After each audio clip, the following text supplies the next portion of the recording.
In this video, I'm gonna teach you how to get discount on Domino's Pizza. It's a very easy process, so make sure to follow step by step. For you to get discounts on any orders that you place through Domino's, you will either have to use discount codes or browse through the offers. So in this video, I'm gonna show you how to input a coupon code or see the best deals available. So open the latest version of their mobile app or go over to the website. In here, you will be able to choose the delivery option. You will first have to set up your location, so input your address, and once you confirm all of the details, you can continue.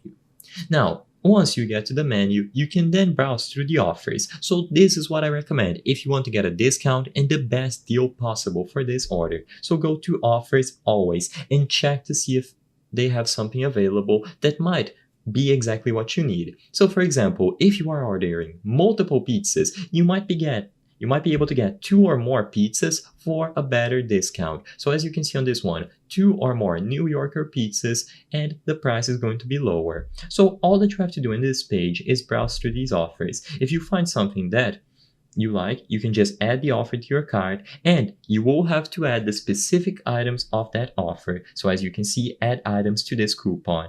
So once you have the offer, you will be able to browse through all of the items that are eligible and add them to your cart. Now, alternatively, the other option that you have is to proceed to checkout. So just add any items that you wish to acquire to your cart, proceed to checkout, and if you look over here at the bottom, right before the continue checkout option, either on the mobile app or the website, you will have the option to enter an offer code. Now, for this video, sadly, I don't have any offer codes to display, but if you do, you will be able to include them here and then tap add. The coupon will be displayed and the price will be lowered accordingly, and you will get your discount for this specific order, and you can repeat this as many times as needed. I hope I was able to help you on how to get discount on Domino's Pizza. If this video helped you, please be sure to leave a like and subscribe for more very easy tips. Thank you for watching.